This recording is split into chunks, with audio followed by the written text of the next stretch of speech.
सुना है कि इस कलयुग काल में इस धरती पर सिर्फ एक ही देवता विद्यमान है जो सशरीर विद्यमान है, वो है हनुमान जी।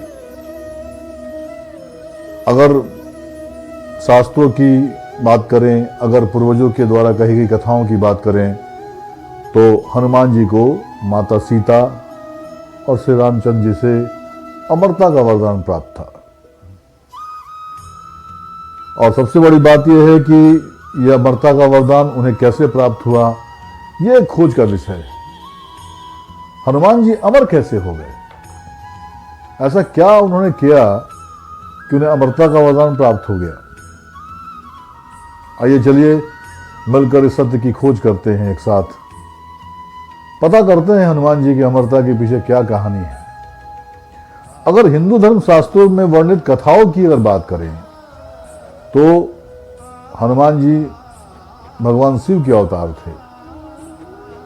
और ऐसा कहा जाता है, ऐसी मान्यता है कि इस पृथ्वी लोक पे भगवान शिव ने जितने अवतार लिए, उन अवतारों में श्रेष्ठतम अवतार अगर कोई था तो हनुमान जी का अवतार था। हनुमान जी ने त्रेता युग से लेकर कलयुग तक, महाभारत काल से लेकर कलयुग तक, ना जाने कितने तरीके से समाज की बुराई, दुष्टों का संहार करने में, प्रभु श्री रामचंद्र की बात करें या महाभारत काल में श्री कृष्ण की बात करें, हनुमान जी साक्षी रहे, हनुमान जी साथ रहे। मान्यता तो यह भी कहती है कि अगर हनुमान ना होते तो रामायण ना होती, अगर हनुमान ना होते तो सीता माता ना होती, अगर हनुमान ना होते तो लक्ष्मण जी जीवित ना होते। अगर हम गोस्वामी तुलसीदास रचित रामायण के सुंदर कांड की बात करें तो हनुमान जी के न जाने कितने असंख्य गाथाओं से भरी है ये सुंदर कांड, जो हमें हनुमान से परिचय कराती है, प्रभु हनुमान के समीप ले जाती है। अगर हम बात करें महाभारत काल की, तो महाभारत काल में भी प्रभु हनुमान ने भीम की परीक्षा ली। अगर प्रभु हनुमान ना होते अर्जुन के रथ पर सवार, तो शायद कुरुक्षेत्र के मैदान में कर्ण के हाथों शायद उन्हें पराजय का सामना करना पड़ता। यह कहने में मुझे कोई संकोच नहीं है। एक प्रसंग आता है, अगर आपको याद हो, कुरुक्षेत्र का वो अंतिम दौर युद्ध का, आमने सामने कर्ण और अर्जुन। जब भी अर्जुन तीर चलाते, कर्ण के रथ का पहिया जमीन में धंस जाया करता था, और जब कर्ण तीर चलाया करता था तो अर्जुन का रथ 7 कदम पीछे खिसक जाया करता था। अर्जुन अपनी सफलता में बड़े खुश हुआ करते थे। उन्होंने कहा श्री कृष्ण भगवान को, वासुदेव, मैं जब तीर चलाता हूं तो कर्ण के रथ का पहिया तो नीचे धंस जाता है, और वो जब तीर चलाता है तो हमारा रथ सिर्फ 7 कदम पीछे आता है। प्रभु हंसे, बोले, हे पार्थ, जिस रथ का सारथी मैं खुद स्वयं श्री कृष्ण हूं, और जिस रथ पर प्रभु हनुमान विराजमान हो, अगर उस रथ को भी अर्जुन के तीर से 7 कदम पीछे जाना पड़ता हो, तो सोचो वो कर्ण कितना बलवान होगा।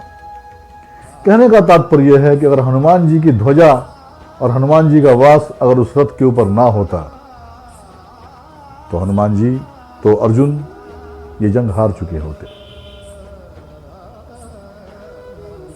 अब हम आते हैं उस बातों पर कि अमरता कैसे मिली उन्हें, किसने अमर होने का वरदान दिया? सीता मैया ने दिया, श्री रामचंद्र जी ने दिया, तो क्यों दिया? बात ऐसी है, जब हनुमान लंका गए सीता मैया की खोज में, थक हार गए, सीता मैया नहीं मिली, परेशान होकर के हनुमान जी एक बार इस निष्कर्ष पे पहुंचने लगे कि लगता है सीता मैया अब इस दुनिया में नहीं रही, उनकी मृत्यु हो चुकी है। अकस्मात हनुमान जी को प्रभु श्री राम का स्मरण आया, तो उन्हें लगा नहीं, मुझे अपनी प्रयास अभी बंद नहीं करनी चाहिए और सीता माता की हमें खोज करनी चाहिए। फिर हनुमान जी सीता मैया की खोज में फिर जी जान से जुड़ गए और जैसा सबको पता है, अशोक वाटिका में सीता मैया की खोज उन्होंने पूरी कर ली। हनुमान जी के इस प्रयास को देखकर सीता मैया भावविभोर हो उठी और उन्होंने हनुमान को अमरता का वरदान दे दिया।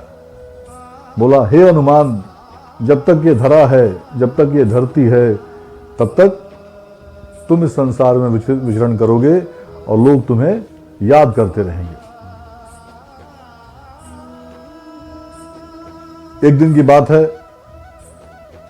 प्रभु श्री राम, माता सीता और हनुमान बैठे हुए थे। प्रभु श्री राम ने कहा कि जिस दिन मेरा कार्य धरती पर पूरा हो जाएगा, मैं तो स्वधाम चला जाऊंगा।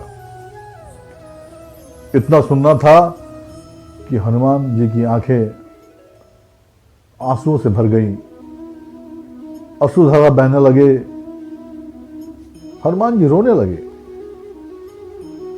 बोले, हे माते, आपने मुझे कहां फंसा दिया? आपने तो मुझे अमरता का वरदान दे दिया। अगर इस पृथ्वी पर प्रभु श्री राम ही ना रहेंगे तो मैं रहकर क्या करूंगा? जहां मेरे प्रभु वहीं मेरा निवास है, ये तो आप जानती हैं। श्री राम जी हनुमान जी की बातों को सुनकर बोले, नहीं हनुमान, मेरे जाने के बाद इस धरती पर श्री राम के नाम को कौन आगे बढ़ाएगा? वो तो आप ही बढ़ाओगे। जब भी मेरा कोई भक्त श्री राम नाम लेगा, उसे वैतरणी कौन पार कराएगा? आप ही तो कराओगे। इसीलिए कहते हैं कि जब भी कोई भक्त श्री राम का नाम लेता है, हनुमान जी स्वतः वहां पहुंच जाते हैं। इसलिए ऐसी मान्यता है और इस बात में तथ्य भी है कि हनुमान जी आज भी श्री राम भक्ति में लीन होकर इसी धरती पर विचरण करते हैं। इसलिए कहते हैं कि हनुमान जी इस कलयुग में भी इस धरती पर विद्यमान हैं। हनुमान जी सब कुछ देख रहे हैं। हनुमान की पूजा करने से, इसी कारण से हमें बड़ी मानसिक शांति मिलती है, क्योंकि जो देवता इस धरा पर मौजूद हैं वो शायद जल्दी हमारी बात सुन लेते हैं। हनुमान के भक्तों और हनुमान भक्ति को मेरा समीर का नमस्कार है। अगर मेरा यह प्रसंग अगर आपको पसंद आया हो तो एक रिक्वेस्ट करूंगा आपसे कि मेरे YouTube चैनल शायरी ऐसा जज्बात को अपने दिलों में जगह दें, इसे लाइक सब्सक्राइब करें और मेरे प्रयास को बड़ा करने में मुझे सहयोग दें। धन्यवाद।